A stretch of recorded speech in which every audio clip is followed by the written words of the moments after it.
제가 봤을 때는 이 부분이 앞으로 시장의 변화에 가장 큰 영향을 미칠 가능성이 좀 있어 보인다. 그러니 여러분들이 이 부분에 대해서 조금 더 신경을 쓰자. 그 부분을 가지고 오늘 한 얘기를 좀 한번 해보도록 하겠습니다.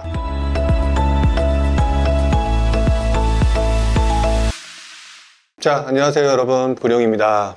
오늘도 부동산 노포 목요일날 12시 시작하도록 하겠습니다. 자, 오늘 이 시간에는요, 오늘 점심시간에는 어떤 것을 할까라는 생각을 하다가 여러분들과 함께 어떤 얘기를 가지고 하는 게 좋을까, 이런 생각을 조금 좀 했었습니다. 그런데 어떤 얘기보다 더 중요한 부분 중에 하나가 뭘까라고 생각을 했는데, 그 중에 가장 중요한 것 중에 하나가 그건 것 같아요. 임대사업자 제도. 자, 그래서 오늘 임대사업자 제도와 관련된 이야기를 좀 먼저 하는 것이 맞지 않을까라는 생각을 했고요.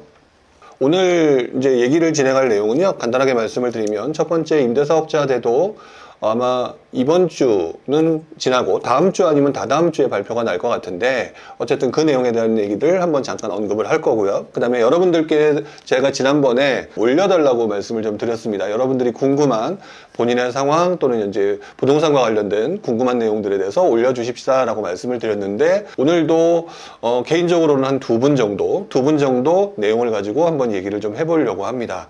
자, 나나나님께서 어디에 올리시나요? 라고 얘기를 하셨는데, 제가 운영하고 있는 카페가 부지런 카페죠. 부룡의 부지런 카페니까, 부지런 카페에 들어오시게 되면 부지런TV 그 구독자 이벤트라고 하는 그 항목을 만들어 놨습니다. 거기에다가 올려주시면 제가 그것을 보고 제가 언급을 드리고 말씀을 드릴 거다, 이렇게 생각을 하시면 될 것 같아요. 수동주님, 오늘 사연 솔루션도 기대됩니다 라고 얘기하셨는데, 뭐 너무 기대를 하시기보다는 이런 식으로 풀어나가는구나, 이렇게 여러분들이 조금 생각해 주셨으면 좋겠다, 이런 생각을 좀 해보게 되네요. 어쨌든 오늘 날씨도 되게 춥고 그렇기 때문에 건강 조금 조심하셔야 될 것 같고요. 앞으로 이제 요즘 뭐 코로나도 계속해서 아직까지 진행되고 있고, 그러니까 여러분들께서는 건강 조심하시고, 그리고 앞으로 나오는 부동산 대책, 정책, 이런 부분들에 대해서 조금 신경을 좀 쓰시는 게 굉장히 중요하다. 제가 계속해서 말씀을 드렸던, 라이브뿐만 아니라 제가 방송에서 항상 말씀드리는 게 그거죠. 관찰해야 될 때다. 자, 그런 말씀을 드리는데, 여러분들도 그 부분을 잊지 않으셨으면 좋겠다는 말씀을 좀 드립니다. 자, 일단 기사부터 한번 보면서 아까 말씀드렸던 임대사업자 관련된 얘기를 좀 잠깐 해볼까 해요. 첫 번째 기사를 보게 되면은요, 건설정책연구원에서 집값이 내년도 바닥을 찍고 L자형으로 저점을 유지할 거다라는 기사가 나왔습니다. 또 누군가 투자자들한테는 별로 좋지 않은 기사죠. 자, 그런데 내년에 바닥을 찍는다? 요즘의 분위기가 워낙 좋지 않은 그런 것들, 금리 인상 부분, 그 다음에 건설사의 위기, 이런 것들 때문에 어느 정도는 시장이 별로 위축된 상황으로 계속 진행될 것 같고, 그 상황에서 어떤 반등의 요소들이 크게 보이지 않기 때문에 L자 상태로 저점으로 유지가 된다, 뭐 이런 얘기가 나오고 있는 거죠. 자, 그런데 여러분들이 이런 기사를 보면서 기사가 이렇게 나왔으니까 이렇게 될 거야, 이렇게 생각하실 필요는 전혀 없다라고 생각이 듭니다. 왜 그러냐면, 여태까지 보면서 제가 맞춘 적은 별로 없었던 것 같아요. 더 나아가서 맞출 수가 없었던 가장 큰 이유 중에 하나가 뭐냐면, 건설정책연구원에서 이렇게 얘기를 했다, 그렇게 되면 시장이 좋지 않다, 그러면 당연히 그것에 맞춰서 정부가 어떤 대응 방안이 나올 수밖에 없겠죠. 자, 그런 부분들이 생각을 해보면 앞에서 얘기했던 모든 내용들이 무조건 된다, 이렇게 판단할 수는 없다라고 얘기를 할 수가 있을 것 같고요. 자, 그러다 보니까 어쨌든 정부가 지금 현재 최근 들어서 정책들을 좀 발표를 하고 있었죠. 당장 얼마 전에도 정책이 나왔었고요. 자, 그런 가운데서 보니까 이번 기사를 보니까 이런 기사가 나옵니다. 다음은 우리 차례 규제 완화 기대감, 과천, 광명, 속속 매물 회수. 자, 그동안 우리가 조정적 해제가 발표가 되면서 경기도 일부 지역, 과천, 광명, 성남 일부 지역, 이런 지역들 같은 경우 해제를 해주지 않고 있다 보니까, 아무래도 이 지역들 같은 경우 정부가 좋은 곳이라고 인정해줬다라고 생각을 하고요. 앞으로는 또 내 차례가 될 거다라고 생각하니까, 그리고 또 해제를 해줌으로 인해서 여유분이 좀 많이 생겼죠. 이 정도는 내가 견딜 수 있다, 뭐 이런 생각을 하신 분들도 있으니까 매물들이 회수가 되고 있다. 이런 것들이 정책의 영향도고 결과잖아요. 자, 그 다음에 그 밑에 기사도 비슷한 기사가 나왔습니다. 살 사람은 없고 규제는 풀리고, 그리고 매물은 걷어들인다. 결국 지금 현재 상황에서는 살 사람이 곧바로 정책이 완화됐다고 해서 무언가가 될 수 있는 상황은 아닌 것 같고, 하지만 시장이 별로 좋지 않을 것 같으니까 규제는 좀 풀리는 상황. 그러니까 이렇게 떨어지는 상황에서는 오히려 내가 이것을 가지고 계속 버티는 게 더 낫지 않을까. 괜히 싼 가격으로 파는 게 맞기보다는 오히려 유지하고 가져가는 게 맞지 않을까라고 생각해서 최근 들어서 제가 아실 매물을 조금 잠깐 봤었는데, 확실히 매물이 줄어들고 있는 건 맞는 것 같아요. 확실히 매물 자체는 줄어들고 있는 게 맞는 것 같은데, 문제는 매물이 줄어드는 건 좋은데 임대 매물 매도를 하려고 했던 매물이 사라지는 대신 그 물건들을 가지고 활용하는 방법이 나오다 보니까 당연히 그 다음에 나오는 것들이 전세라든지 월세라든지 이런 것들이 매물로 또 등장하게 되고, 자, 그러면서 임대 매물이 더 쌓이는 그런 상황들이 지금 밑에 기사로 나오게 되고 있죠. 자, 그래서 한동안은 이런 상황이 조금 더 이어지게 될 거다라고 생각하는 거는 분명히 맞는 것 같아요.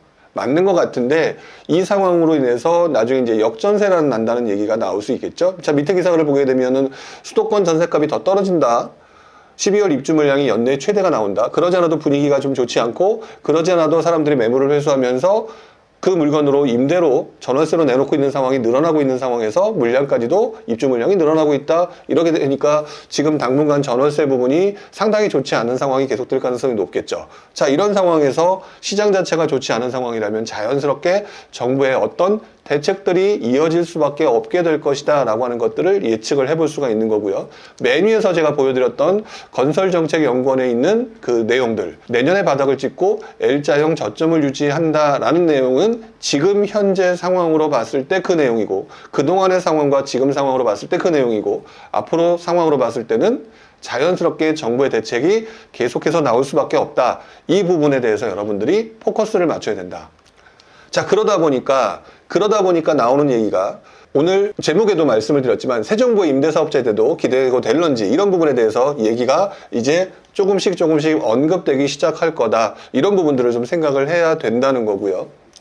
여러분들이 지금 그동안 계속 봐오셨지만 지난 7월달, 그 다음에 9월달, 11월달에는 조정지역 해제 위주로 갔다. 자, 그러면서 계속 그때 언급했던 얘기 중에 하나가 재건축 안전진단 완화 부분과 함께, 두 번째로는 그 다음에 임대사업자 제도의 개편과 관련된 얘기를 계속 해왔다는 거죠. 자, 그 부분에 대한 얘기가 지금 언론기사에서 계속 나오고 있다. 자, 지금 보시는 것처럼 실거주 의무는 완화하고 임대사업자 혜택을 부활을 해야 된다라는 얘기가 언론기사에서도 계속 나오고 있죠. 그리고 정부도 이미 얘기를 했고, 그래서 이 부분에 대한 얘기들을 오늘은 조금 한 20분 정도, 한 10여 분에서 20분 정도 얘기를 좀 해볼 필요가 있다. 자, 두 번째 기사를 보게 되면 등록 임대사업자 제도 혜택 연내 부활, 우리가 알고 있는 그 제도들, 그 부분을 제가 뒤에서 조금 언급을 할 건데, 이 부분에 대해서 규제를 푼다.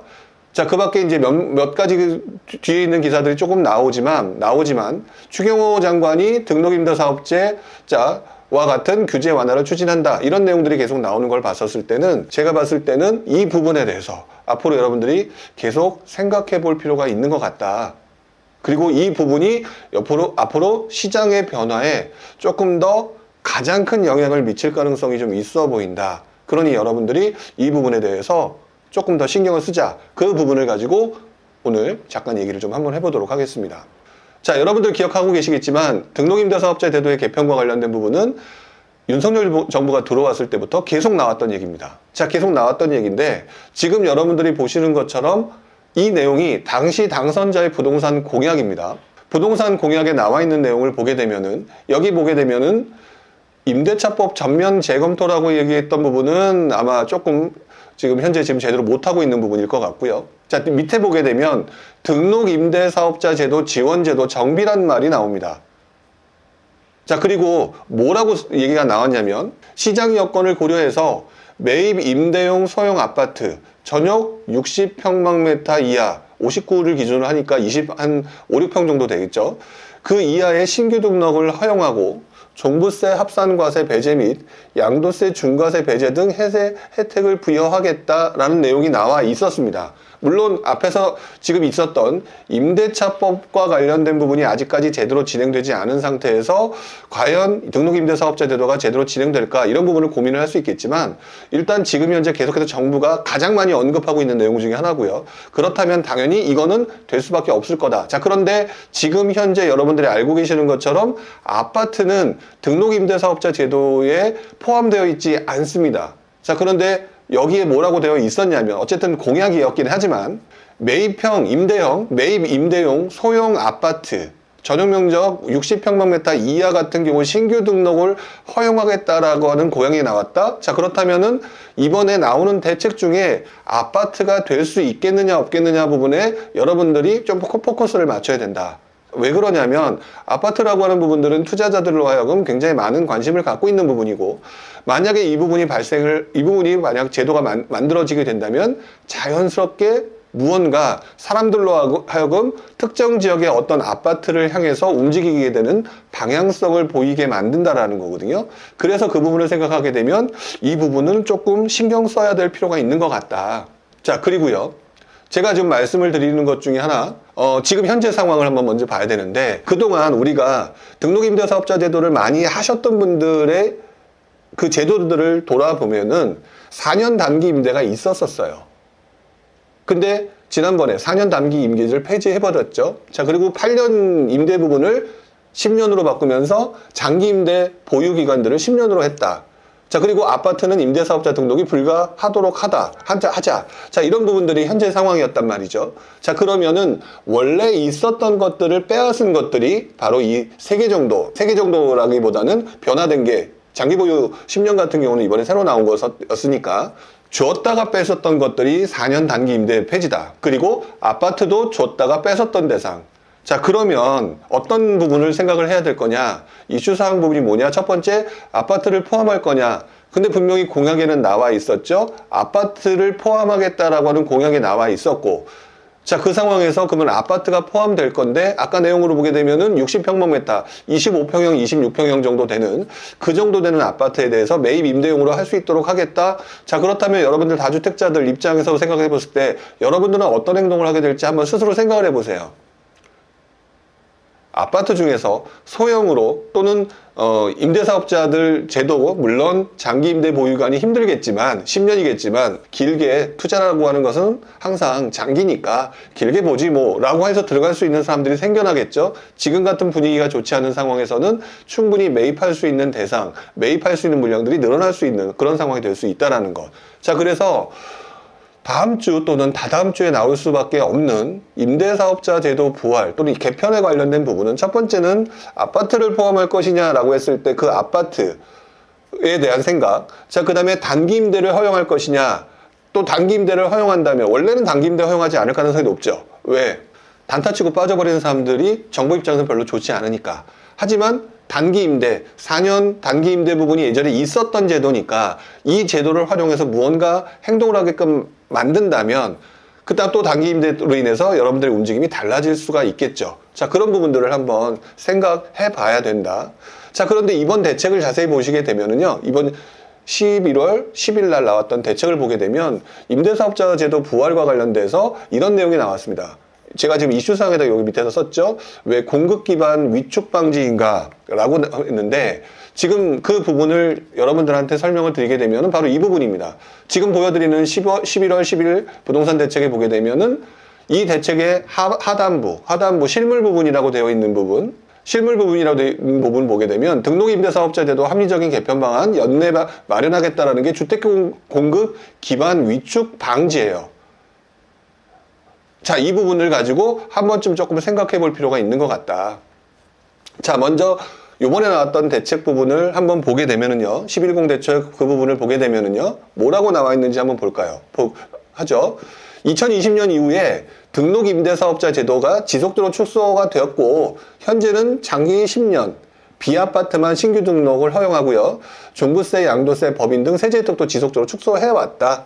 근데 개선 방안으로 뭐라고 나와 있냐면, 과거 지원제도 운영 시 효과, 그 다음에 매매 및 임대차 시장 상황 등을 다양한 여건들을 감안해서 연내 합리적인 개편 방안을 마련하겠다. 조금 두루뭉술하긴 하지만 과거 운영했을 때의 효과를 검토해 보고요. 그 다음에 최근에 매매 임대차 시장 상황들을 가지고 이것에 맞춰서 개편하겠다라고 하면서 이번에 나올 대책들을 어느 정도 유추해 볼 수 있는 것 같다. 자, 그리고 밑에 있는 뭐 세제 금융 지원 등 뭐 종합적인 평가와 함께 리츠 등 전문 법인 사업자 육성 방안들을 포괄적으로 검토하겠다. 개인들 같은 경우는 어떨지 모르겠지만은, 아마도 이 전문 법인 사업자 육성이라고 하는 부분이 개인적으로는 개인한테 가지는 않지 않을까. 우리 개인들이 법인 내는 거, 그걸 말씀을 드리는 겁니다. 그쪽으로 가기보다는 전문적인 건설임대 쪽에 관련된 부분이 아닐까라는 생각이 들어서 이 부분은 일단 이번에 얘기하기는 어렵고요. 어쨌든 과거 상황을 봤을 때 효과, 정부가 운영했을 때 이런 식으로 운영하니까 이거 효과가 좋았더라라고 하는 부분, 그 다음에 최근에 매매 및 임대차 시장들 다양한 여건들을 보게 되면은 아마도 이것들을 뭔가 바꿀 수 있게 되지 않을까. 자, 그래서 이 부분에 대해서 여러분들이 한 번쯤 생각해 봐야 될 것 같다. 자, 그런데 제가 그래서 예전 거를 한번 좀 확인을 좀 해봤습니다. 확인을 좀 해봤는데 2011년 2월 11일자 기사 뭐라고 나와 있는지 한번 보시면, 제목을 먼저 보겠습니다. 미분양을 사서 임대를 하면 양도세, 취득세 50% 감면이라고 하는 내용이 나와 있어요. 2011년이면 2009년 이후에 시장이 침체하고 난 다음에 한 2년 정도 지난 시점이었죠. 자, 그런 시점에 당시에 양도세와 취득세 50%를 감면하겠다라는 내용이 있는데, 밑으로 내려가서 내용을 보시게 되면 기사에 이런 내용이 나옵니다. 공급 측면에서, 그렇죠. 요 내용이 그 당시 2월 11일 날 나왔던 대책, 전월세 보완 대책으로 나왔던 거거든요. 당시 전세 가격이 폭등함으로 인해서 나왔던 대책이었는데, 이때 나왔던 내용을 보게 되면 수요 측면에서 전세가 급등으로 해서 서민 부담이 늘어나니까 전세자금 지원을 늘리는 쪽으로 해서 뭔가 하고, 그래서 집을 차라리 사주면, 미분양 사서 하거나 뭐 하게 되면 너한테 도움 줄게, 이런 식으로 갔다는 거거든요. 자, 그러면서 또 그 다음 말에 빨간색에 이런 말이 나옵니다. 공급 측면에서는 매입 임대 사업자와 민간의 임대주택 공급을 확대하는 방향으로 잡았다. 당시에도 예전에도 공급 측면으로, 아까 정부가 나왔던 공급 그 방안으로 나온 게 지금 매입 임대 사업자 제도의 개편이었잖아요. 임대 사업자 제도 개편. 2011년에도 똑같은 행동을 했었다. 매입 임대사업자 민간 임대주택 공급을 확대하는 방법. 그때는 공급 부족이었기 때문에 그렇게 했다라는 부분으로 했다는 건데, 지금은 시장 상황이 좀 바뀌었죠. 공급이 뭐 엄청나게 부족하기보다는 뭐 전세 가격이 폭등하거나 이런 상황은 아닌데, 지금 상황은 거래 절벽이 굉장히 강하고요. 거래 절벽이 강하고, 그 다음에 사람들이 역시 집을 사지 않다 보니까 집을 그래도 사줄 수 있는 사람들이 필요한데, 집을 사줄 수 있는 사람들이 이 시점쯤 되니까 다주택자들한테, 그러면 니네들한테 이렇게 허용해 줄 테니까 니네들이 이거 사면서 한번 좀 도와줘, 이런 쪽으로 지금 갔다라는 게 그 당시의 모습이었다는 거죠. 즉 이때도 다주택자들한테 오픈을 했던 게 그 당시의 모습이었던 것 같은데요. 결국에는 이 부분을 봤었을 때는 정부는 이번 임대사업자 제도도 분명히 뭔가 목적을 가지고 한다. 그쵸? 분명히 목적을 가지고 한다라고 한다면 이 목적은 그건 것 같아요. 임대사업자 제도를 늘리게 되면 유리한 점이 뭐가 있을까? 자, 지금 현재 최근 들어서 미분양이 늘고 있다는 얘기가 나옵니다. 그리고 아까 조금 전에 뉴스 기사를 보게 되면, 자, 뉴스 기사를 기억나시는지 모르겠지만, 뉴스 기사를 보게 되면은 미분양도 늘어나고 있고, 조금씩 늘어나는 미분양이고, 전세 가격 같은 경우가 떨어지고 있고, 이런 분위기가 되게 좀 안 좋은 부분이 있었잖아요. 조금씩 늘고 있는 이 미분양이 조금 있다가 어떤 상황이 발생될 거냐면은, 연말에 입주 물량이 늘어나게 되면 굉장히 분위기가 더 최악인 상황으로 흘러갈 가능성이 있겠죠. 자, 그렇다면 사전에 뭔가 방지를 해야 된다. 미분양 물량 같은 경우를 사서 이것들을 가지고 임대를 내줄 수 있다면 결국 지금 현재 힘들어지는 미분양 물량들, 건설사들의 굉장히 유동성 위기, 이런 부분들을 해결할 수 있잖아요. 자, 이러면서 미분양 물량들에 대해서 사전을 방지할 수 있고, 두 번째로는 지금 현재 미분양 물량들이 가장 많이 있는 것 중에 하나가 심각한 지방이잖아요. 심각한 지방 미분양 부분이니까 그 중에서도 지방 미분양 해소에 도움이 될 거다. 자, 그 다음에 미분양 물량뿐만 아니라 지방 자체가 미분양뿐만 아니라 기타 모든 것들의 상황들이 별로 좋지 않으니까 사람들이 지방 쪽으로 움직임으로 이동하게 되면은 다시 한번 지방 침체 우려 부분에 대한 해소를 만들어낼 수가 있겠죠. 자, 그런 상황이 됐을 때는 자연스럽게 건설사의 유동성 해소에도 도움이 될 거예요. 왜? 미분양들이 점점 늘어나고 시장 분위기가 안 좋아지는 상황에서 건설사들이 계속 위축되는 상황이 오는데 이런 부분들을 해소할 수 있다. 자, 그렇게 되면은 1번, 2번, 3번, 4번이 임대사업자 제도 개편과 동시에 여기서 미분양 물량을 사줄 수 있는 쪽으로 유도를 해준다면, 길을 튀어놔준다면 여러분들 중에 분명히 일부는 미분양 물량들을 매입을 하게 될 것이고요. 지금 현재 미분양 물량이 전체적으로 4만 가구 정도 되는데요. 이 4만 가구 정도 되는 것 중에 약 3만 가구 이상 정도가 지방 미분양 물량입니다. 즉 지방 미분양 물량들이 상대적으로 서울과 수도권에 비해서 상당히 많다. 자, 그런데 점점 늘어날 수밖에 없고 사람들은 서울과 수도권을 투자하면 투자했지 지방으로 가지 않는다. 그럼 지방 미분량이 급등으로 나올 가능성이 높겠죠. 그런 상황에서 지금 임대사업자 제도를 개편을 한다라고 했을 때는 자연스럽게 이번에 미분양 물량들을 가지고 무언가를 할 수밖에 없을 것이다. 아까 좀 전에 봤던 이 기사처럼 당시의 상황에서도 공급 측면에서 매입 임대사업자 제도를 확대하는 방향으로 흘러가면서 당시에도 미분양 사서 임대하면 양도취득세 감면 쪽으로 갔다. 결국에는 무슨 말이냐? 확실하게 지금 현재부터 장담할 수는 없겠지만 일단 이번에는 시장 분위기가 별로 좋지 않은 상황이니 당연히 지방 미분양을 걸고 넘어갈 것이다. 지방 미분양을 만약에 임대사업자 주가 사서 보유하게 된다면 일단 건설사 유동성은 해소가 될 거고 그 와중에 사람들이 몰려들게 되면서 지방의 침체 부분을 잡아낼 수가 있지 않을까, 이런 부분으로 가게 될 가능성이 상당히 높다라는 거죠. 저는 그래서 이번 같은 경우는 임대사업자 제도의 개편이 지방 쪽, 그 다음에 일부 지역의 미분양 물량의 증가 부분들을 해소하는 데 있어서 굉장히 상당한 영향도를 미치도록 뭔가 만들어주게 되지 않을까라는 생각을 좀 해봅니다. 아까 좀 전에 그 이슈사항을 얘기를 했었잖아요. 아파트를 포함할 것인가. 자, 지금 상황에서 윤석열 정부의 처음에 공약을 보더라도 아파트는 포함할 것 같아요. 자, 그러면 아파트를 포함하게 됐을 때는 아무래도 거기서 나온 거는 소형이죠. 근데 여기서도 한 가지 좀 생각을 해봐야 될 것 같아요. 60평방미터 이하라고 되어 있는데 지방의 60평방미터 이하 같은 경우는 가격들이 싼 거들이 될 것이고요. 근데 가격들이 싼 걸 하게 되면 그 중에서도 또 지방의 굉장히 가격들은 싼데 중대형이나 중형 아파트들이 있죠. 이런 아파트는 또 배제되는 현상들이 나타날 수가 있어서 저는 조금 두 가지 중에 하나가 되지 않을까라는 생각을 합니다. 첫 번째로는 일단 그냥 60평방미터 이하라고 그냥 심플하게 가든지, 아니면 공시지가 얼마 이하라고 해서 가격이 싼 중대형, 중형 아파트도 좀 포함시키는 조건으로 그래서 가게 되지 않을까. 그래서 아파트를 포함하게 된다면 그다음부터 여러분들 생각하셔야 돼요. 제가 지금 이 자리에서 여러분들한테 아파트를 포함되니까 여러분들 지방에 있는 아파트 사셔야 됩니다. 이게 아니에요. 이게 아니라 항상 어떤 대책이 나오고 난 다음에는 수많은 사람들이 그거에 맞춰서 여러분들이 뭐 블로그나 이런 곳에서 이렇게 될 가능성이 높습니다라는 얘기가 나오게 되고 여기에 여러분들이 동의하면서 거기에 움직임이 나타나게 됐을 때 흔히 말하는 반등이 나올 수 있는 그런 부분이기 때문에 아파트 같은 경우는 포함될 가능성이 지방 같은 경우는 특히나 가능성이 좀 높아 보이고요. 서울 수도권까지 할지 그냥 아파트를 무조건 포함할지 이거는 모르겠지만 특정 부분에 대해서는 아파트를 포함할 가능성이 공약에도 있었고 그래서 분명히 가능성이 좀 있어 보인다. 그리고 아파트가 있다면 문제는 그거겠죠. 여러분들이 확 몰리는 거 분명히 그 분들이 모르는 게 아니잖아요. 그러니까 여러분들도 스스로 좀 현명하게 움직이셔야 돼요. 만약에 아파트를 포함한다 라고 하면은 그래? 그 중에서 어느 지역에 뭐 공급이 부족하니까 이렇게 해서 몰려가야지, 이렇게 되는 순간 또다시 규제 강화로 갈 수 있는 부분이 있으니까 여러분들이 조금 선별적으로 너무 나만 생각하고 움직이시게 되면은 또다시 규제가 들어올 가능성이 있다라는 생각을 가지시고 차근차근 움직이시는 게, 그리고 시장 분위기가 자연스럽게 흘러갈 수 있도록 상황을 보면서 유리한 공급 부족을 앞으로 몇 년 지나고 난 다음에 상황도 보거나 이렇게 하면서 하시는 게 좀 맞아 보이고요.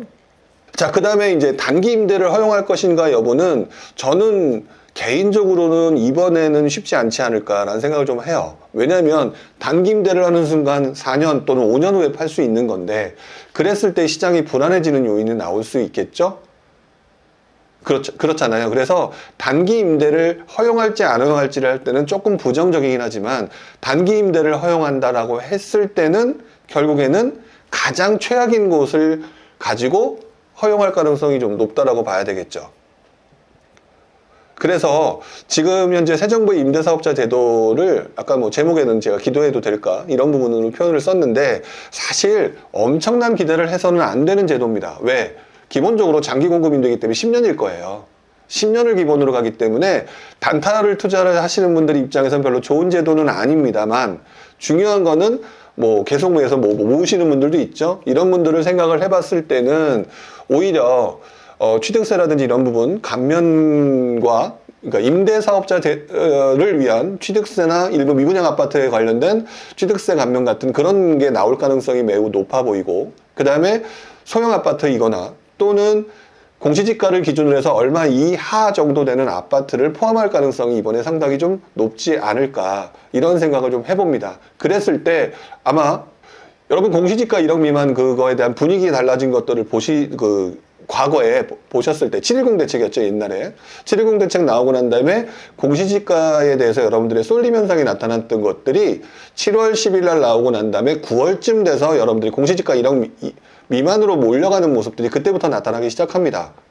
즉 한 달에서 두 달 정도 움직임에 대해서는 조금씩 한번 주변도 보고 상황도 보는 그런 상황이 있었다라는 거죠.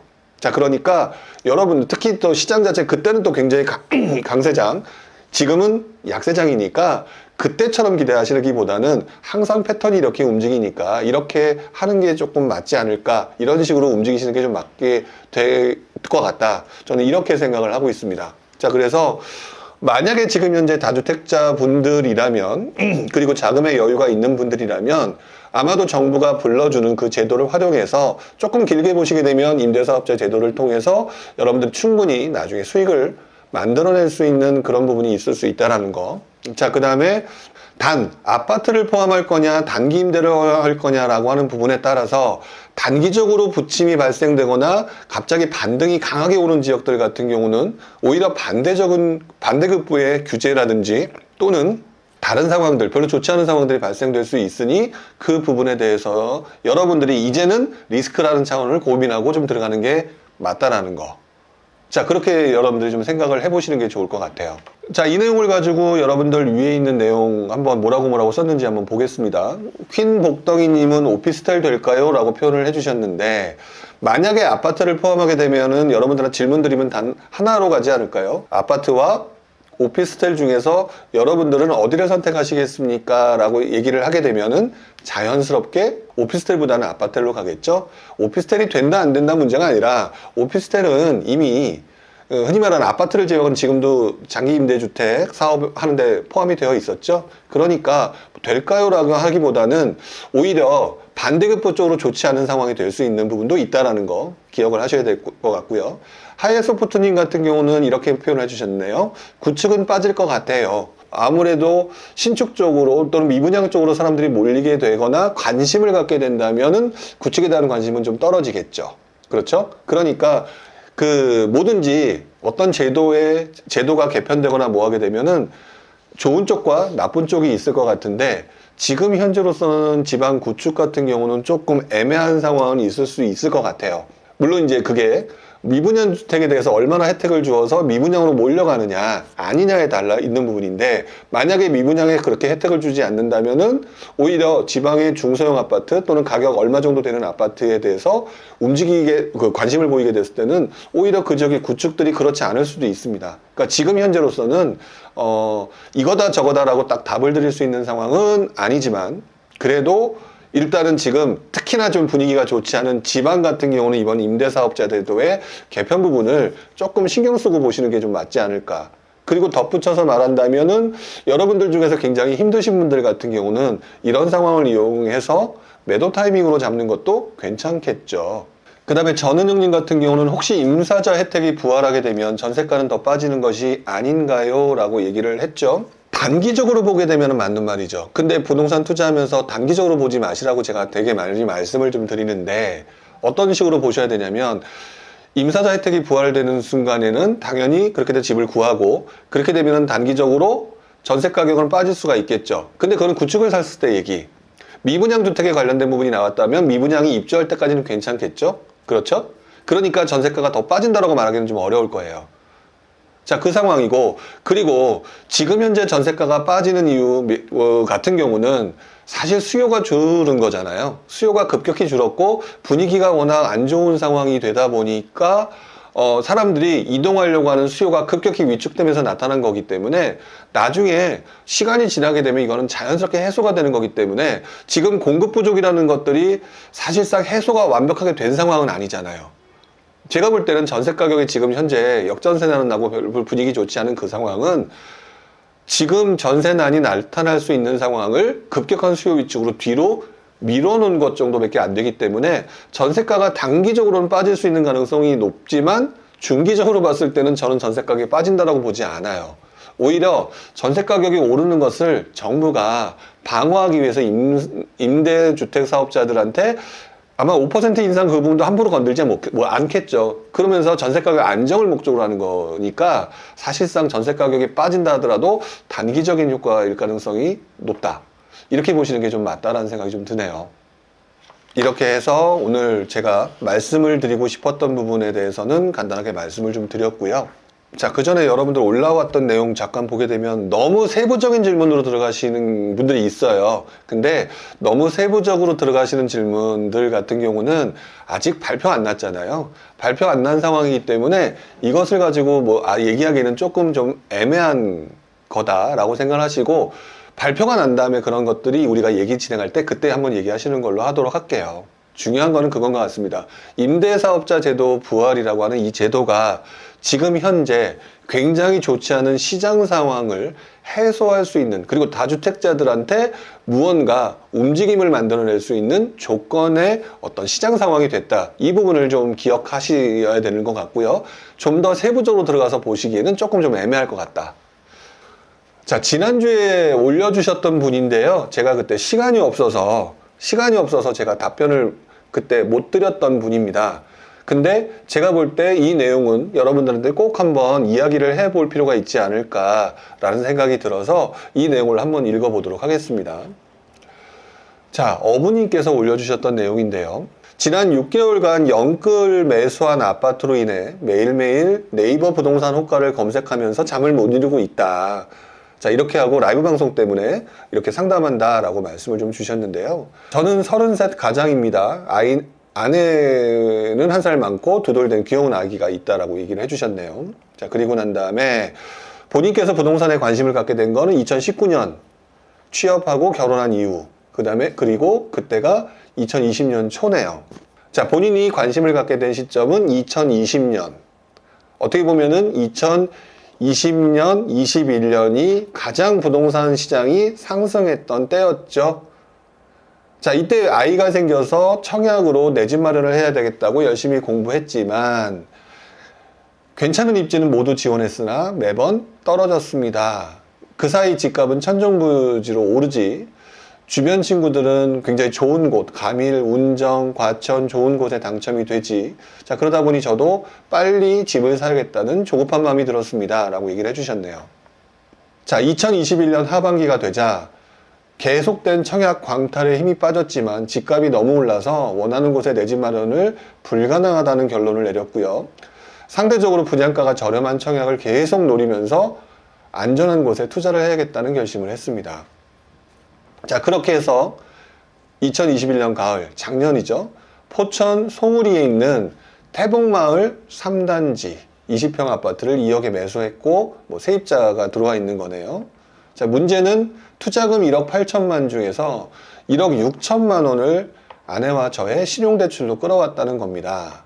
지금 와서 보니까 왜 그렇게 무리해서 신용대출을 받았을까 좀 후회가 되시는 것 같은데, 당시 대출이 묶인다는 소식에 아내까지 부추겨 급하게 신용대출을 받았던 것이 화근이었던 것 같다라는 표현을 좀 해주셨습니다. 자, 그리고 작년까지는 1억 6천만 원에 대한 이자, 1억 6천만 원에 대한 신용대출에 대한 이자를 월세 50만 원으로 충당이 가능했습니다. 세입자가 월세 50만 원을 내고 있었으니까.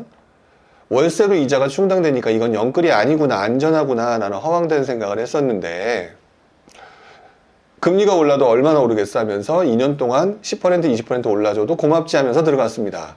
하지만 지금은 이자가 2배로 올라서 월세 수입을 제외하고도 월 40만 원의 추가 지출이 발생하고 있고요. 매매가는 떨어지고 있고요. 당시 투자를 결심한 이유 중에 하나가 동두천까지 규제지역으로 묶이면서 풍선 효과가 포천 송우리까지 오지 않겠나라는 생각을 했었습니다. 그런데 돌이켜보니까 집값이 오르는 사이에 마음이 조급해졌고 시야가 좁아진 것 같다. 실력도 준비도 안 되어 있었는데 섣부른 판단을 한 것 같다. 이렇게 생각을 지금을 하셨네요. 자, 본인 상황을 이제 얘기를 하고 계십니다. 부부 월급 합쳐서 세후 700만 원이고요. 안정된 직장을 다니고 있다. 자, 투자한 아파트 이자 지출 아까 40만 원 정도 나간다고 하셨고요. 그 다음에 현재 전세 중인, 거주 중인 전세 이자로 40만 원 정도. 그 다음에 생활비 고정비 같은 경우는 월 한 2, 300 정도 나가면서 마이너스 통장 갚으면서 줄이려고 되게 노력하고 계시다. 자, 이렇게 얘기를 하고 계셨습니다. 투자의 무서움을 이제 깨달았다고 하시고 무지한 상태로 큰 돈을 베팅하니까 제가 예전에 방송에서 했던 말씀이 이제서야 가슴에 와닿는다라고 얘기를 해주셨네요. 자, 소중한 경험이라고 생각하고 수업료를 조금이라도 적게 내고 싶은데 손해를 좀 덜 보고 싶다는 얘기시겠죠. 자, 질문을 하셨습니다. 이 지역이 오를 일은 없으니 당장 금매라도 팔아서 월세 지출을 줄여야 할까요? 라고 얘기를 하셨고요. 자, 두 번째, 전세로 돌려보려는 노력을 하고 월 지출 이자를 줄이면서 어떻게 끌고 나가면 상황이 나아질 수 여지가 있는지, 그러니까 좀 보유하고 싶은 생각도 조금 있는 것 같습니다. 자, 여기서 일단 제가 질문에 대한 답을 하기 전에 일단 먼저 앞에 있는 내용부터 먼저 다시 한번 짚고 넘어가도록 하겠습니다. 왜냐하면 본인이 이 내용을 불인이라고 본인이 스스로 하셨으니까 불인이에서 어떤 부분을 신경 쓰셨어야 되는지 부분을 좀 한번 말씀을 좀 드려야 되는데, 첫 번째, 일단 본인이 공부를 못 하신 거, 안 하신 거는 분명히 인정을 하시죠.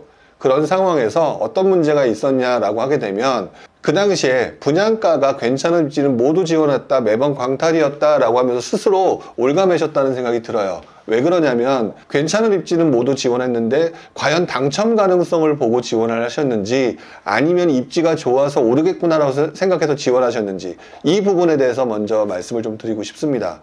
불인이 분들이 가장 실수하는 것 중에 하나가 뭐냐면 자신의 가능성은 무시한 채 내가 가고 싶어하는 로망으로 지원하는 경우가 상당히 많다라는 거거든요. 자, 그렇기 때문에 혹시 본인이 당시에 어떻게 하셨는지 이 부분을 한 번쯤 생각을 해보셔야 될 것 같고요. 그러다 보니까 자꾸 조급한 마음이 들었다라는 생각이 좀 들어요. 자, 결국에는 그런 상황에서 했는데 문제는 부동산 시장이라고 하는 부분이 좀 굉장히 우습게 보다가는 큰 코를 다칠 수 있는 부분이거든요. 지금 상대적으로 분양가가 저렴한, 여기서 이렇게 나오고 이런 표현을 쓰셨어요. 상대적으로 분양가가 저렴한 청약만을 계속 노리면서 안전한 곳에 투자하겠다는 결심을 했습니다. 뭐냐? 분양가가 저렴한 청약. 분양가가 저렴하다는 얘기는 싸게 살 수 있다는 얘기죠. 그러면서 완벽한 걸 하려니까 당연히 광탈이 나올 수밖에 없죠. 다들 그런 생각을 하고 있는데, 다들 그런 생각으로 접근하면서 주변과 비해서 가격이 분양가가 저렴한 곳, 그 다음에 남들이 좋다라고 얘기하는 곳, 이런 곳들을 하니 본인의 상황과 비교했을 때는 광속 탈락할 가능성이 굉장히 훨씬 더 높다라는 거죠. 그래서 마음이 조급해지니까 내가 할 수 있는 돈으로 투자를 하려고 했는데, 그 다음에 한 게 이제 포천 송우리에 있는 태북마을이라고 하는 곳. 포천 자체에서 태북마을 지역, 송우 쪽에 있는 태북마을, 그러니까 송우지구라고 하죠. 송우지구라고 하는 부분은 상당히 지역 자체로서는 그 지역 내에서는 좋은 지역입니다. 문제는 지금 본인께서 투자를 하시는 데 있어서 투자금을 신용대출로 끌어왔다라는 것 뿐만 아니라 한 가지가 더 있습니다. 뭐냐면 너무 기본을 모르셨다는 거죠. 투자의 가장 기본은요, 입지가 좋은 곳은 침체장 때 들어가서 상승장을 만끽을 해야 되는 거고요. 그 다음에 입지가 나쁜 곳들 같은 경우는요, 약간 좀 반대 경우를 가야 되는데, 급등하고 있는 시기에는 들어가시면 안 돼요. 입지가 상대적으로 포천 같은 경우는 그 전 단계에서 동두천이 있고요. 그 전 단계에서 양주가 있고요. 그 전 단계에서 의정부, 그 다음에 노원까지 올라오죠. 결국에는 이동 동선의 제일 마지막에 있는 곳. 포천까지 가게 되면 한번 생각해 보셨는지 모르겠습니다. 포천 다음에 어디 갈 데가 있는지. 연천으로 갈까요? 사실상 어떻게 보면은 가장 마지막 곳에 있는 곳들을 선택을 하셨는데 그 시점이 가장 급등했던 시점, 가장 안 좋았던 시점인 거죠. 본인이 투자하는 포인트를 놓쳤다라는 거예요. 입주가 좋은 곳을 가기 위해서는 침체장에 아무것도 관심이 없는 사람들이 관심이 없을 때 들어가셔야 되는 거고, 그 다음에 반대로 마음이 조급해져서 투자를 외곽으로 하시는 것까지는 좋은데 정말 외곽 쪽이라고 하는 적은 급등장이 오는 마지막에 오르는 곳에서는 피하셨어야 되는데 이 부분을 가장 놓쳤다라는 거죠. 왜 그러냐면 침체장이 이제 다시 옵니다. 침체장이 다시 오게 되면 외곽 지역에 있는 아파트는 당연히 매수세가 없죠. 그 매수세가 언제 오느냐? 바로 직전에 급등장이 지난 침체장을 거치면서 상승장을 거치면서 입지가 좋은 것은 계속 오르고요. 나중에 마지막으로 침체장, 그 상승장 후반부에 마지막에 오른단 말이죠. 그래서 포천에 있는 이 아파트, 그러니까 외곽에 있는 아파트들은 기본적으로 급등장이 발생하고 난 다음에는요, 다시 한 사이클이 돌고 난 마지막 장에 오르는 경우가 많습니다. 굉장히 오래 걸린다는 거죠. 그거를 오래 걸릴 수 있는 이 흐름 속에서 본인이 대출을 끌어가지고 여러분들이 투자를 했다는 거. 그러면서 이제 뭐라고 생각을 했느냐? 여기 보게 되면 동두천 지역까지 규제적으로 묶이면서 풍선 효과가 포천까지 오지 않겠느냐라고 생각했다라는 거죠. 맞죠? 풍선 효과가 포천까지 온다는 것까지는 일반인들이 하는 생각. 하지만 투자 오래 하셨던 분들은 어떤 생각을 하게 되느냐면은 이거 절대 잊으시면 안 됩니다. 어떤 부분을 생각하셔야 되느냐? 첫 번째, 입지가 좋지 않은 곳들은 급등장이 올 때 매도라는 타이밍이 맞아요. 오히려 매도하는 타이밍이 훨씬 더 맞다. 그렇기 때문에 오히려 풍선 효과는 입지가 점점 좋아지지 안 좋아질수록 풍선 효과를 배제해야 되는데 반대로 풍선 효과로 가셨다라는 거. 그게 가장 큰 문제인 것 같습니다. 그러니까 결국에는 아직도 실력도 준비도 안 돼 있었는데 섣부른 판단을 했다. 그러면서 그 당시 유행하던 투자가 풍선 효과 투자였잖아요. 규제적으로 묶이니까 그 옆으로 간다 라고 했는데 가까운 곳이면 괜찮았는데 내가 그 선택했던 그 지역이 그 지역에서 동선이 끊어지잖아요. 그 위로 올라가게 되면 사람들은 서울 출퇴근하기가 어렵죠. 그렇기 때문에 서울 출퇴근하는 사람들이 올 수 있는 한계선이라는 게 존재하는 부분이 있는데 그 부분을 간과하셨던 것 같다라는 생각이 좀 듭니다. 자, 그런데 한 가지 제가 볼 때 그래도 이분은 괜찮다라고 생각한 부분이 있습니다. 왜 그러냐면 부부 월급 받쳐서 세후 700 정도 되고 안전한 직장을 가지고 있다. 그렇다면 제가 볼 때는 이분은 전화위복, 와신상담, 그렇죠? 그렇게 될 가능성이 매우 높다라고 생각이 들어요. 이미 700 정도라면은 나름대로는 충분히 저축도 하고 그 다음에 이자 충분히 낼 수 있을 정도라고 생각이 들거든요. 그리고 지금 현재 투자 아파트에 나가는 이자 지출이 다른 분들에 비하면 생각보다 많지 않아요. 그쵸? 그렇기 때문에 본인들이 투자 자금을 계속해서 모으시면서 다음번 투자 준비를 좀 하셨으면 좋겠습니다. 제가 볼 때는 지금 가격이 떨어지는 것 그 자체보다는 어쨌든 이분들 같은 경우는 앞으로 창창한 미래가 남아있고 그 다음에 소득 자체도 충분히 괜찮은 상황이기 때문에 그리고 지금 현재 들어가는 돈이 갑자기 뭐 영끌해가지고 어마어마한 돈이 들어갔다 그런 상황은 아니니까 지금 제가 볼 때는 본인이 스스로 자책하실 필요는 전혀 없는 것 같다 라는 생각이 들어요. 자, 그 다음에 이제 질문을 한번 보겠습니다. 질문을 보냈는데 이 지역이 오를 일은 없으니 당장 금매라도 팔아서 월세 지출을 줄여야 될까요? 라고 했는데 그 월세 지출이 40만 원이시거든요. 제가 볼 때는 700만 원 받으시는 분들이 입장에서 40만 원이라는 월세라고 하는 부분이 뭐 부인한테 면목이 없으셔서 그런지는 모르겠지만 그렇게 큰 금액은 아닌 것 같다라는 생각이 들고요. 그러니까 너무 조급하게 금매를 팔아서 월세 지출을 줄여드는 거에 하지 않으셨으면 좋겠습니다. 금매로 팔지 말라. 그러니까 팔지 말라는 의미가 아니라 지금은 가장 최악인 시점. 가장 최악인 시점에 팔아봤자 가격을 싸게 받을 수밖에 없는 걸 명목 손실을 엄청나게 낮출 필요는 없겠죠. 자, 그러니까 충분히 월세 지출도 감당하실 수 있는 수준이니까 파는 게 저는 맞는 것 같다라는 생각이 들고요. 당장 금매는 하지 않으셨으면 좋겠습니다. 왜? 지금 가장 최악이거든요.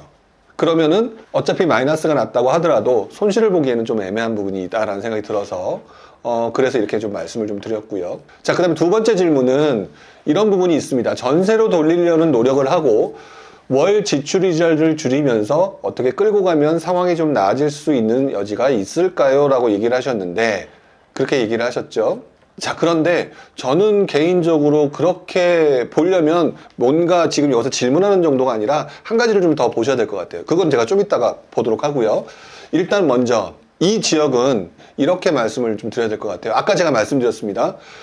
좋은 입지와 나쁜 입지 를 보시고 좋은 입지는 가능하면 쌀 때 아무도 관심이 없을 때 들어가야 된다고 그랬죠. 그리고 반대로 정말 나쁜 입지 또는 사람들이 마지막에 보게 되는 입지 같은 경우는 오히려 급등장일 때 매도하는 타이밍을 해야 된다고 말씀을 드렸었는데, 그렇다면 이 집은, 이 지역은 아무래도 움직임이 굉장히 나중에 올 가능성이 높기 때문에 제가 볼 때는 끌고 가는 게 별로 좋아 보이지는 않습니다. 그러니까 맨 위에서 질문 이래서 당장 급매라도 팔아야 돼서는 반대하지만, 시간이 지나고 난 다음에 상승세가 생각보다 외곽적으로는 없을 것이다. 그러니까 시간을 두고 매도를 하는 것들이 훨씬 더 낫겠다라는 생각이 들어요. 자, 그 다음에 전세로 돌려보는 노력을 한다고 얘기를 하셨는데, 잠깐만요. 제가 한번 보도록 할까요? 호객 노노를 좀 한번 찾아보고요. 호객 노노를 찾아서 이분이 하셨던 이 지역의 아파트, 이게 아까 송우마을이라고 하셨잖아요. 아니, 송우가 아니라 송우리의 태복마을이라고 하셨었잖아요. 그러니까 태복마을이니까 태복마을 쪽을 한번 좀 보도록 하겠습니다. 자, 지금 보시면 태복마을이 나오는데요. 일단 여기 전체 기간을 놓고 보겠습니다. 왜 그러냐면 전세로 계속 갈 거냐 말 거냐 부분을 말씀을 드리는 건데, 여기 보시게 되면 태복마을이라고 하는 부분을 보고 계시죠? 화면이 조금 작더라도 좀 양해를 좀 부탁을 좀 드릴게요. 이걸 갑자기 본 거기 때문에. 예전에 급등장 때 급등을 한번 하고요. 그 다음에 꾸준히 유지가 되고 있다가 최근에 급등했죠. 최근에 급등한 상태에서 최근 이제 급격히 떨어진 겁니다. 그쵸? 근데 이 급격히 떨어진 거는 제가 볼 때는 지금 너무 분위기가 안 좋아서 그런 거니까 이 부분은 어느 정도 회복될 거라고 보여져요. 회복될 거라고 보여지고요. 그 다음에 매매 전세를 보게 되면 자연스럽게 붙게 되겠죠. 예전에 급격히 올라가니까 매매 전세 갭이 벌어졌다가 점점 붙는 시기가 옵니다. 이때 시점에 전세 갭 투자자들이 들어오는 거예요. 이때가 전세 갭 투자가 들어오는 거기 때문에 전세를 끼고 보유를 하게 되면 이때 시점에 매도하는 타이밍이 나올 가능성이 매우 높습니다만, 보시게 되는 경우 2012년에서 2018년, 14년, 16년 요때쯤이니까 보통 한 4, 5년 정도는 걸린다고 봐야 되거든요. 제가 볼 때는 이런 생각을 좀 하고 있습니다. 아까 질문이 전세로 돌려보는 노력을 하고 월 지출이자를 줄이는 것까지는 좋은데, 전세를 돌려보더라도 매도할 수 있는 타이밍은 몇 년 후가 나올 가능성이 높다. 자, 그러니까 끌고 가시는 건 괜찮은데, 분명한 거는 어정쩡하게 조금 더 오를 거라고 기대하기보다는 조금 지금 급매로 내놓지 마시고 조금 더 보유하고 계시다가 전세 가격이 움직이는 시기 때 매도 타이밍을 잡는 게 이 지역은 굉장히 좋을 것 같다. 이렇게 좀 말씀을 좀 드려야 될 것 같아요. 그리고 난 다음에 그 과정에서 이분께서 하셔야 될 행동은, 첫 번째, 부동산 투자에 관련된 거 공부를 좀 하셔야 되겠죠? 그 다음에 두 번째, 어떤 걸 해야 될까요? 돈을 계속 모으시면서 중심부로 들어가셔야 될 준비를 하시라. 자, 왜 그러냐면 이 부분을 오늘은 어떻게 하다 보니까 딱 한 분만 하게 되는 상황이 될 것 같네요. 지금 시간적으로 보니까. 하지만 제대로 좀 설명을 한번 하도록 하겠습니다. 불인 이분을 위해서. 자, 이분이 뭐라고 얘기를 했냐면요. 감당 가능한 분양가에서 모두 지어놨으나 매번 광탈이었습니다. 그렇죠? 그때가 그런 식이었으니까 광탈이었죠. 하지만 지금 분위기 안 좋죠? 자, 그렇다면은 본인들은 분명히 청약통장이 있는 것 같아요. 청약통장이 있는 거기 때문에 청약통장이 있는 상태에서 이제부터는 대부분의 사람들이 심리가 위축돼서 점점 청약 경쟁률 떨어지고, 그러면서 아마 청약가점 광탈했던 곳 중에서도 지금 기준으로 가게 되면 분명히 당첨 가능성이 높은 곳들이 분명히 발생하게 될 겁니다. 자, 그러니까 지난 몇 년간 하셨던 감당 가능한 분양가에서 괜찮은 입지를 모두 지원했던 행동을 그때 시점에 무조건 하시기 바랍니다. 바로 그 행동을 언제 했어야 되냐면 시장이 안 좋을 때 해야 되는 거였었어요. 시장이 안 좋을 때 주변 친구들은 가밀, 운정, 과천 등 좋은 거 당첨됐다고 그랬죠? 그때 분명히 본인한테 이런 곳들이 있을 건데 내 주변에 있는 많은 사람들은 지원 안 하시게 될 거예요. 왜? 시장이 꺾였는데 분위기가 안 좋았는데 어떻게 생각할까요? 당연히 아니라고 생각하겠죠. 자, 그러니까 이렇게 하시게 되잖아요. 이렇게 하게 되면은 굉장히 좋은 시기에, 그러니까 침체장이지만 되게 좋은 시기죠. 아까 제가 뭐라고 말씀드렸냐면 침체장에 입지가 좋은 곳을 들어가는 것을 원칙으로 삼아야 된다 라고 말씀을 좀 드렸잖아요. 그러니까 이 부분을 생각하게 되면은 포천 송울에 있는 그 부분은 일단 뒤로 물러놓으시고요. 지금 당장은 방법이 없어요. 떨어지는 칼날에 누가 사려고 할 것이며, 그렇게 떨어지는 가격에 팔아봤자 더 큰 손해를 보는 상황인데 그럴 필요는 없다. 뒤로 밀어놓고 전세 가격이 움직이게 되면 자연스럽게 올라가게 되면서 매도 타이밍이 발생하게 될 거니까 그거를 노리시고요. 그 다음에 본인은 여전히 불인이로서 좋은 지역에 투자를 하기 위해서 지금부터 이제 앞으로 나오는 물량들 되게 많을 겁니다. 본인들한테 해당되는 좋은 물건들, 이런 것들을 무조건 지난 몇 년간 2020년부터 2021년까지 했던 광탈의 경험을 계속 지원하시면서 하시는 게 맞는 것 같다. 그게 바로 여러분들한테, 본인한테, 그 어부님이죠. 어부님한테 굉장히 좋은 것 같다라는 생각이 좀 듭니다. 그리고 지금 제가 봤을 때 본인의 상황으로 보게 되면은 본인의 월급, 그 다음에 이자 지출, 이런 것들로 봤었을 때는 지금 현재 과도한 욕심을 부린 분들에 비해서 굉장히 해피한 상황입니다.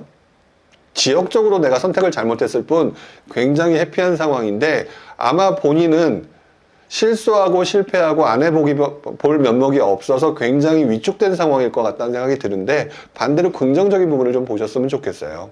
첫 번째, 여유 있는 안정적인 직장, 그 다음에 어느 정도 되는 연봉, 그리고 주변에 있는 수많은 사람들이 지금 현재 영끌했다가 무너지신 분들이 정말 많죠. 그런 분들과 비교하게 되면 나는 정말 앞으로 기회가 너무너무 많아 라는 거, 그런 거 잊지 않으셨으면 좋겠고요. 마지막으로 제가 바로 그랬기 때문에 살아남았던 겁니다. 제가 그랬기 때문에. 왜냐면 제가 그 당시 영끌을 엄청나게 심하게 했었더라면, 그러니까 2008년 전후예요. 2008년 전후 그때 영끌을 정말 심하게 했었더라면 저는 그때 이후에 침체장 때 무너졌을 수 있겠다라는 생각이 드는데, 그때는 웬만한 것들을 다 팔고 난 다음에 제가 몸이 가벼웠던 상황이라 그 노력과 그 다음에 열심히 버는 연봉으로 충분히 그 다음번을 할 수 있는 그런 것들이 발생이 됐었죠.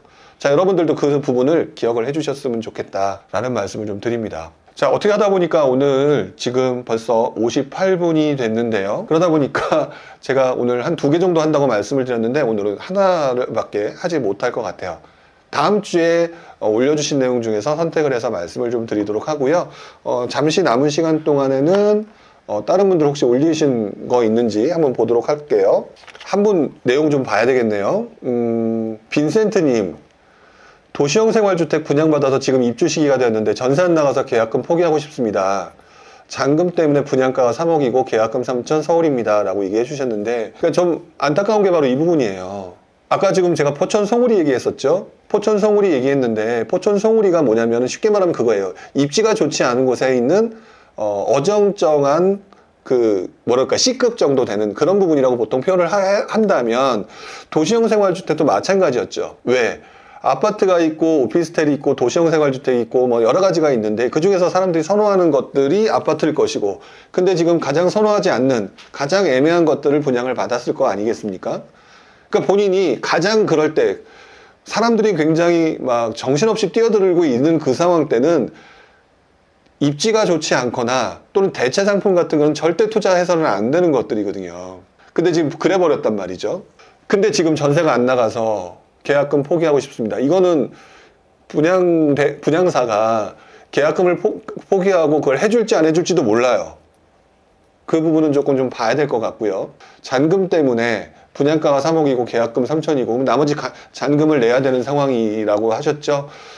일단은 제가 포천 송우를 얘기했던 것처럼, 얘기하다 보니까 자꾸 뭐 그 지역이 나쁜 지역처럼 제가 표현하게 돼버렸는데, 그런 건 아니지만 사람들의 선호도에 따라 좀 다르니까, 이런 경우 같은 경우는 본인이 글쎄요, 일단 먼저 분양 쪽 하는 그 업체 쪽에서, 그 했던 업체 쪽에서 그것을 해줄 수 있느냐 없느냐가 중요할 것 같고요. 그렇지 않다라면은 끌고 가시는 수밖에 없지 않을까라는 생각이 드는데, 그 부분에 대해서는 제가 답변을 드릴 수 있기보다는 본인이 그쪽을 만나서 확인하고 상담하시고 이렇게 하는 게 훨씬 더 좋겠다라는 생각이 좀 듭니다. 어쨌든 좀 되게 애매한 부분인데 여러분들 꼭 기억하셔야 됩니다. 제가 시장의 사이클을 그렇게 주장을 하고 그렇게 많이 얘기했던 이유가 시장의 사이클마다 투자하는 대상이 다르기 때문입니다. 그런데 여러분들은 수익을 보기 위해서 그냥 그 당시 유행하는 투자로 접어들었을 가능성이 높죠. 그리고 실제로 그런 분들도 많았고요. 오늘 얘기가 그런 분들인데, 도시형 생활주택도 마찬가지고요. 생숙도 마찬가지입니다. 사실상 지금 현재 상황에서는 아파트에 조금 더 집중하시는 게 좀 더 나아 보인다라는 생각이 드니까, 다른 거 질문하시는 분들은 괜히 쓸데없는 거 찾지 마시고 대체제 찾지 마시고 메인을 찾아서 움직이시는 게 조금 더 낫지 않을까. 자, 이런 생각을 해보게 되네요. 자, 이렇게 해서 오늘 라이브 방송 어느 정도 진행을 해봤는데 오늘 어떠셨는지 모르겠습니다. 오늘 하다 보니까 한 분밖에 답변을 드리지 못해서 좀 죄송하긴 한데요. 다음에는 아예 처음부터 여러분들 질문 올라온 걸 가지고 얘기를 좀 하도록 할 테니까 여러분들 가능하면은 질문을 좀 미리 그 부지런 카페에 올려주셨으면 좋겠고요. 다음번에 제가 다음 주에는 여러분들과 함께 전 시간을 라이브를 진행하도록 하겠습니다. 라이브를 진행하면서 여러분들의 질의응답을 받는 걸로 하도록 하겠습니다. 자, 그렇게 해주시고 오늘은 여기서 좀 마쳐야 되겠네요. 자, 오늘 제 방송 들어주신 분들 다시 한번 감사드리고요. 다음 주 목요일 12시에 부동산 노포 또 진행을 다시 하도록 하겠습니다. 여러분들 오늘 수고하셨고요. 다음 주에 다시 뵙도록 하겠습니다. 자, 고맙습니다. 오늘 여기서 마치도록 할게요.